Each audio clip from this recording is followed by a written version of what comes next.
Just a bit of a fair comment. This video, the audio was recorded about 2 years ago, I want to say, somewhere around there. And, well, I haven't really worked on this project very much. My bad. But the project itself is, finished, basically, and my opinions about what I'm reviewing have not changed in the intervening 2 years, so, I just figured I'd give you this little disclaimer at the beginning. Hello there, fine viewers. How do you do? Who am I, you may be wondering? My name is Kota Hikari, and I'm the newest Brony Analyst. Okay, I'm more of one in training, but still. I was inspired by the work of Silver Quill, Dr. Wolf, Inkros, and Can Cream. So, thank you all for inspiring me, if you happen to be watching this video.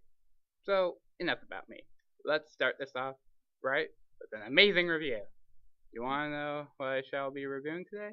It'll be the My Little Pony Equestria Girls 2014 Holiday Special. This, along with issues 5 through 8, are the first bit of exposure I've had to the MLP IDW comics. And now that we have that out of the way, let's get on to the story. But be warned, this review will contain spoilers for the comic. So for those of you who do not wish to be spoiled and go read it for yourself, please stop this video and go do it. For those of you still here, please enjoy. Our story begins sometime before Christmas with Applejack and Sunset Shimmer, two of my favorite ponies. Topic for another day. Anyway. It starts off with the two of them arriving at school with AJ saying that her favorite time of year is Christmas. And honestly, whose favorite time would be Christmas time? Anyhow, Sunset proceeds to admit to AJ that during Heartwarming Eve, she wasn't really close with her parents and she's been mostly alone for the however many moons she's been on Earth. After Sunset leaves, AJ proceeds to text the rest of the AR Main 5 for a little meeting and for them to not tell Sunset. The rest of the AR Main 5 get the message, but before we proceed on with the story, we have the Equestria Girls version of MySpace. I am sure that will hold no significance later. Regardless, the 5 come up with a plan to have sleepovers the next few days leading up to the holidays, with Pinky offering to go first. By the by, I love Sunset's blank reaction to Pinky's over enthusiasm. So funny. Moving right along, the Airman 5 and Sunset soon arrive at Pinky's house for the first sleepover, and whoa, Rainbow! Don't pretend you're Sonic! Seriously, that's how she looks like she's Sonic. And Fluttershy, wow, didn't know you were in the video games. I'm happy with it. Small continuity mistake with the scene where Sunset asks if this is what one does at a sleepover. She's been at a sleepover before. Rainbow rocks? And this takes place after Rainbow Rocks, but before the Season 5 premiere. Okay, I can buy it, but still, a little continuity here and there helps. Oh, and hi, Airmod. Moving away from continuity mistakes and Mod, we go a bit later that evening with Apple Bloom calling up AJ, and when she hangs up after talking with her sister on speaker, she reveals a family nickname AJ got from playing around with pig pens when she was younger. Later that evening, Sunset takes out the messenger journal, as I like to call it, and proceeds to write to Twilight, who is at her castle doing some late night reading. The following day, things get... I don't know what to say out of pure honesty. At school, some people are shown to know that nickname Applejack has, and Apple Bloom proceeds to show why. Someone on the My Stable has posted the info about the nickname, and the person who posted this comment is someone named Anonymous. Wait a minute. Anonymous. Anonymous. Oy. And even more silly, like with Pinky's page earlier, the friend list has either official artwork, or in the case of the AR Main 5 and Sunset, the cover artwork. Lazy. Regardless, the group begins to ponder who this person is, with Sunset pointing out the page colors for Anonymous are red and yellow, just like Sunset's hair. Yeah, I'll agree with AJ. Why even bother thinking it's Sunset? Wait, why would Apple Bloom think it's Sunset? Don't she and the other Crusaders trust her? Moving right along, the next sleepover is over at Rarity. And hi, Sweetie Belle. So after some panels of Rarity shoving her sister out, the six begin to goof around with Sunset taking some pictures. I'm sure this will hold no significance later. And wait, is Pinky singing the best song from the first Equestria Girls? Yeah, those are the lyrics. Awesome! And no wings, no pony ears. Lame. Anyway, Pinky proceeds to do a stage dive and crashes into a closet with Birdie explaining it's where she puts outfits that turn out to not look nice. Pinky then comes up with the idea to take selfies. I'm sure this will hold no significance later. Later that night, Sunset proceeds to write another friendship report to Twilight, who looks on enjoying what Sunset's been learning. Aww. We go to some days or weeks later, and when Sunset meets up with the Airmaid 5, no single one of them looks happy. Applejack informs Sunset why.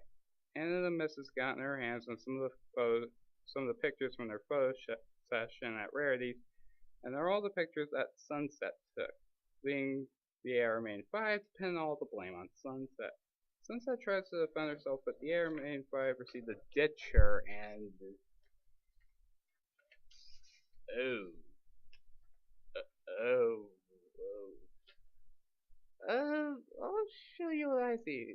This page screams 1,000 words. Where's Sunset? Things proceed to spiral out of control for a few days, I guess? With Animus posting the video of Fluttershy singing from Rarity's slumber party, a paper dash got a bad grade on, among other things, and they still think Sunset is doing this? Why? She's changed! Speaking of Sunset, she confronts likely the only other person in that CHS that likely would have done this. Trixie. But it's not her. Dang. You go to Dash and Fluttershy, the two simply having a moment to try and talk. Fluttershy saying she's had to run to the animal shelter over the past while to avoid being teased. And we got more insight that things have seriously spiraled out of control. And we get a shot of the cafeteria and the giant mess it's become. Dash commenting it hasn't been this bad since before Twilight showed up during the first movie. The conversation actually has an interesting turn with Rainbow and Fluttershy questioning if it really is Sunset or not. And I like how it's Fluttershy who asks if it's really her. Yay! Anyhow, Dash admits she isn't sure, but if it isn't, the clues won't add up. Back over to Sunset, she's hiding out in the library and is using some books for a bed, similar to what Twilight did in the first movie. Twilight indeed attempts to... Whoa! Twi, where's your cutie mark? Really? Really? You know... Moving on. Twilight and Sunset's conversation via the magic book does take an interesting turn, but I'll bring it up in a little bit. And while Twilight can't help much, why she doesn't go there via the mirror, I don't think I'll understand. But she does offer the best advice she can. Stay strong, remember who you are, and find your family. Then head to the next day, I guess, with someone knocking Sunset down. It appears as though everyone in the school believes that Anna misses Sunset Shimmer. Man, poor Sunset. Look at these two pages. Okay, more page in a panel, but still. Anyway, wait. Can we get a zoom in on the page to the left, comment box, to the most upper left near the bottom of the page? Really? Really? Language comic! What booms. Anyhow, Sunset proceeds to look over the advice Twi gave her and proceeds to head out to try and find the Airmaid 5, with Apple Bloom noticing her on her way out.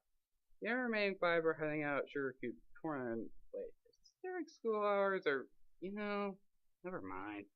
When the 5 see her, they immediately tell her to get lost. And while Sunset knows they may not believe she is an animist, she proceeds to show them the journal. Well, Fluttershy appears to be reading it the most out of the 5 of them. But anyway, she proceeds to tell them that they're almost like family, and then proceeds to ask them if the good Sunset Shimmer they knew from the 5-6 months between the two movies would do this. The 6 try to talk, and Sunset is able to put the pieces together, and the culprits proceed to emerge. Drumroll, please! Wait, the Crusaders did it? What? Why? Why in the ever-loving Sonic Booms would they do that? Apple Bloom states that they never wanted it to go as far as it did, but she proceeds to explain that she was jealous that Applejack was spending more time with Sunset and her friends, so she made Analyst to try to get back at her. And after Rarity's sleepover, Sweetie Belle was told, and instead of doing the right thing and telling her older sister before things spiraled out of control, she jumped onto the wagon, stole Sunset's phone, and posted the pictures and videos. Honestly, it seems like Scootaloo's the only one not at fault here. Scoots proceeds that things got horribly out of control and more people sent in more things, so they just posted them. Sweetie scoops Sunset into a hug while apologizing, and wasn't she happy when she was in tears with Apple Bloom just a panel ago?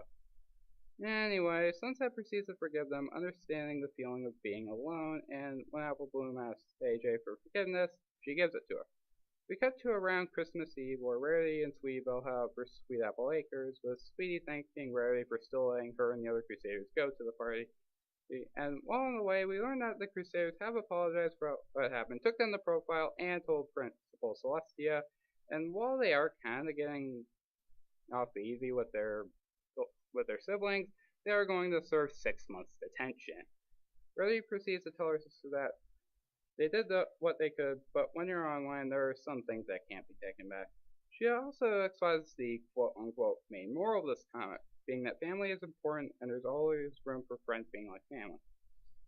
Okay, a comment I want to make. Yeah, our main five have some very bad communication skills.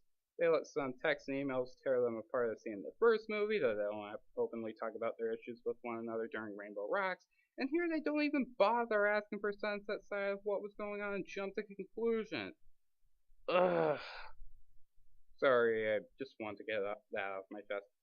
Anyway, the moral on display from what Rarity stated is a pretty good moral. There's always room for friends to be sort of like family, but you should always remember your family's family, even if they don't want to spend time with you. But I also saw two more morals on display in this issue. The first of which is kind of obvious. Be careful what you post online, which the ARCMC learned the hard way. The fact that this is their fault is similar to the episode Ponyville Confidential, which had the Prime Crusaders learn that gossip can hurt. And the ARCMC are going to have to live with the fact that some of what they said can't be removed, and it sure did hurt a lot of people, most notable among them, Sunset. The ARCMC have unknowingly undone almost like, what, a year and a half of work for Sunset to get on CHS's good side? I don't mean to sound rude, but oh, it's very heartbreaking. And imagine looking at it from Sunset's side. Just one day, everything you've been trying to do is falling apart and your friends hate you for something you didn't do. Anyway, on to the last moral on display here, which comes from a conversation between Twilight and Sunset via the magic books, which I will not show you. Do you think there are any Wendigos in this world? I don't know. I don't think there need to be. I think any pony, or, anybody, can spread hatred and chaos. I don't think there needs to be caught by Wendigos, or magic spells, or curses. It can be spread as easily as a push of a button. What that means is, anyone can spread around hatred and cause fear, anger, and the like by the simple click of a mouse, and in a world similar to ours, that is a true moral, and it goes along with the theme of be careful what you post. It works and it's surprisingly deep moral for something like MLP. I must say, the artwork was really good. I'll admit, there are some things that struck me as odd or just looked a little funny to me, but all in all, great work, Tony Fleece. But, Mr. Fleece, please, don't use cover art or official art, it just screams lazy. All in all, this was a really well written issue. It had great morals, a rather neat story, surprising twists and turns, and it helped further develop one of my favorite MLP characters.